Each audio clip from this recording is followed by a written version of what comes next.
Армысыз қазақ елі, баршаңызға Алланың сәлемі болсын. Алдыңғы роликтерде айтып отырмын ғой, Алланың нұры жауды, бәлен-байдан Түркістанға бардық, былай істедік, 12 мал құрбандық шалды. Барлық амалдардың бәрі істелді, қазаққа бақ қонды деп. Оның алдындағы бір роликте айттым, менің проектім общий, бүткіл әлем келіп қарап тұратын проект ол, әлемдік деңгейдегі. Сол проектіге бәр жоғы 50 миллион кетеді екен. А менде 80 мың адам бар. Әрқайсы 1000 теңгеден, байларға қарама, әрқайсы 1000 теңгеден салса, онда былай да былай 50 миллион істеп кетесің деп. Мен де өзімде қоғамдық қорда бар, және де Каспийда бар, ИП-да бар. Бәрімен мен өзім жұмыс жасап жатқан адаммын. Сөйтіп, байға жалынба, халықпен істе деген соң, мен халыққа сала салдым. 500 мың ба, 600 мың адам жиналды. Арасында артықтай бергендер бар.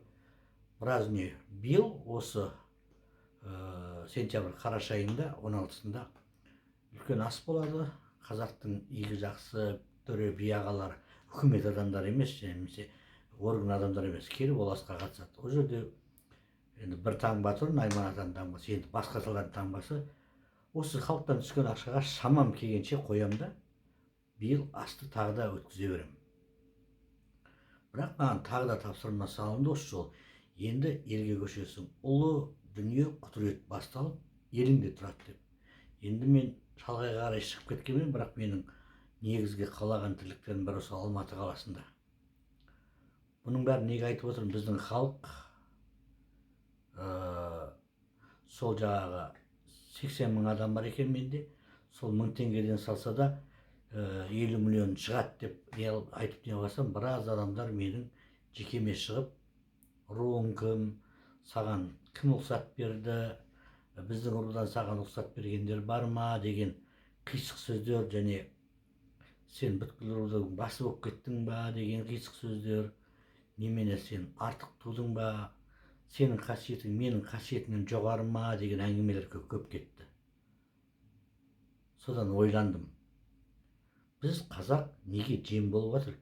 Өзге ұлттарға десек, сөйтсек, біз күннің артынан күн жарқырайды деген өмірді кешіп отыр екенбіз. Өзіміз бола алмаймыз, өзіміз біле алмаймыз, болғанды көре алмаймыз, білгенді істеткізбейміз. Содан кейін біз қазақ тіліміз үшін, отанымыз үшін, жеріміз үшін айтамыз, бірақ сан кері ішімізден руымыз, менің руымнан шықса екен деп тұрады екенбіз да. Осындай сұрақтардан кейін мен өзім таң қалдым. Неге мені елге жіберді десем, түсіндім. Бәрі рушыл екен. Ұлтшыл емес, рушыл екен. Сондықтан қазақ кешегі Кенесары ханында да, бәленбай Махамбетте Исатайдай батырлар болды, Сыпатайдай батырлар. Сол заманда да мен деген Ағыбай батыр болды, мен деген түкірік жерге түспей тұрған Құнанбайдай бай болды, аға сұлтандар тезек төре болды дегендей. Бәрі менің қолыма су құй дегеннің арқасында құлаған екен, бір-бірімізге жол бермей. Бүгінде де солай, жол бермеу керек. Сондықтан мен өзім шешкен дүниеме өзім жауап берем. Астында мен қоғамдық қорында шөтін сап қоям. Өзімде Каспийімді білесіздер, 77 362 25 77. Ол ұруға бөлінбей қазақ үшін деген халыққа қалған. Мен енді мамыр айынан бастап өзімнің туған жерімде, мен 10 жылдай аманатпен кеткен, менде туған жерімде ем жасаймын. Мен де бұрын ем жасаған адаммын, емшілдікпен шыққан адаммын. Туа алмай жүрген адамдарға батамен туған, дем шипа салғам, бақсылық ойнағам, қобыз ойнағам. Мен өзімде қазір де қобызым бар, бірақ ол бабамнан қалған қобыздар бар. Осының бәрін көтеру үшін маған елге көшуге тура келді. Бірақ мен қонысымды қаладан кетірмеймін.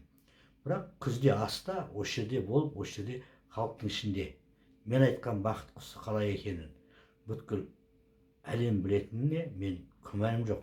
Мамыр айынан бастап бұл халық біріккеннің көкесі болады. Ал енді әлде болса ниет қыламын.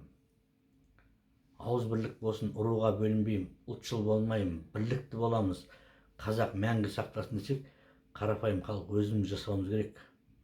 Мәңгі өмірді қазақтың жастарының болашағын, әйтпесе көрдіңдер ғой, наурыз харам деп шығып жатыр.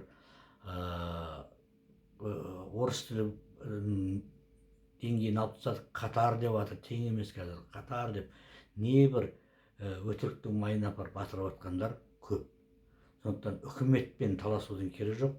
Әркім өзіміз сөйлеп жатсақ, және өзіміз бірігіп әлемге мәдени құдіретті күшімізді көрсетіп жатсақ, онда және әлем қазақы дүниені түсіндіріп жатса әлемге, әлемнің басқа ұлттары қазақша сөйлеп жатса, біздің бір 10 мың жүрген дүбәрә дейді ғой, подхалимдер, өзге ұлттарға жабынып орысша сөйлеп жүрген подхалимдер өздері-ақ түзеледі. Өйткені оларды түзейтін өзге ұлттар. Бар болыңыздар ағайын.